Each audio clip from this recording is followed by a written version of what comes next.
I think it's really important in these days for us to know what we value and who we value. Is love a value? Is compassion, empathy? Are these the things, connection, interdependence? Do we value these things? And if we do, are we willing to protect them in our lives? Protect them and cultivate them? I think many of us can relate to the reality that many of us have unresolved issues, be it with a parent, with a child, with a loved one. Usually it's a loved one. It might be time to approach a resolution. And a simple a note, an email, a text can be the beginning of releasing the power that unresolved issue has had over us so that we can let it go. I'm thinking of a conversation I need to have with my brother. We laughed about that in our pre-call. And what happens is if I get there in my head, like, okay, I'm going to inspire a conversation. But then I just go to fear. I kind of play how the conversation will probably start and go and then end. And I'm afraid to go there. Mm-hmm. And I need courage. I think part of resilience is courage. Talk to us about courage. Yeah. Yeah. I think one of the things that helps us feel encouraged is having some good skills. For example, when it comes to communication. So we know that one of the things that derails a conversation is when people feel judged. Because then you have to deal not only with the content of the conversation, but you have to deal with the feelings of being judged and the defensiveness that arises from feeling judged. And then that takes the conversation way off track. So learning to communicate without judging others is key. When you have an issue that you would like to raise with someone, just communicate the facts. Don't blame the person, right? Then after you state the facts, and not necessarily in this order, but after you state the facts, you will eventually get to a request. But before you get to the request, you own your own feelings.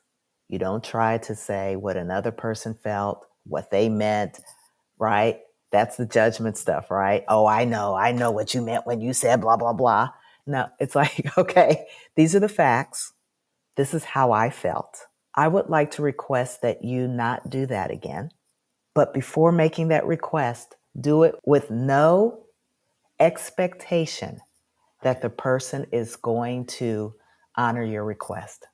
That readies you for disappointment and also protects them from you going off the handle if they don't say, okay, whatever you want. That's right. Yeah.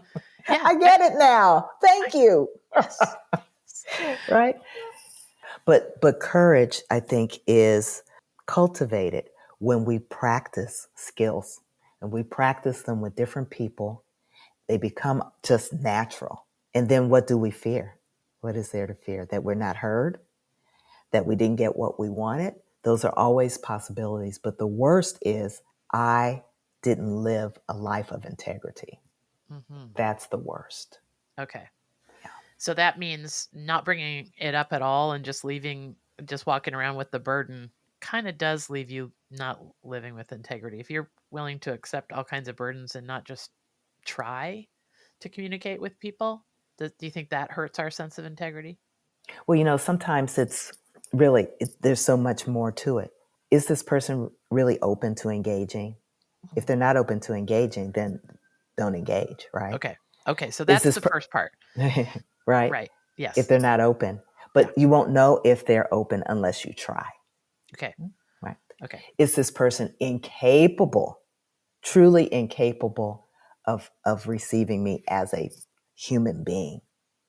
If they are truly incapable, well, are they always incapable, like 24/7? There's never a moment when they are relaxed enough to see you as a human being with needs? Then if you're not dealing with a sociopath, it might be a question about timing. Is there something that I need to broach and repent for or apologize for before I enter into this grievance that I have? Right there. I might need to it. ask that question. Yes. That is so true. I mean, like the whole world seems to want everybody else to apologize and nobody wants to be wrong. Mm-hmm. I mean, and I think there's so much freedom in admitting that you were wrong or just saying, my favorite line is, I don't know what I was thinking. I like that. I'm going to use that more often. Yeah, it's so much easier than boy was I wrong. Boy was Hmm. I wrong just invites others to just step Yeah, on you. Yeah, you sure yeah, were. right, But when you say, gosh, I just don't know what I was thinking. I'm so sorry. right. There's that. And also then grow into that Mhm, so that we can accept when we were wrong and not mhm, be defined by that. mhm. Because the converse is we're right about everything. Yeah, And we know that that's not true. exactly. That's not, Exactly. that's not even possible.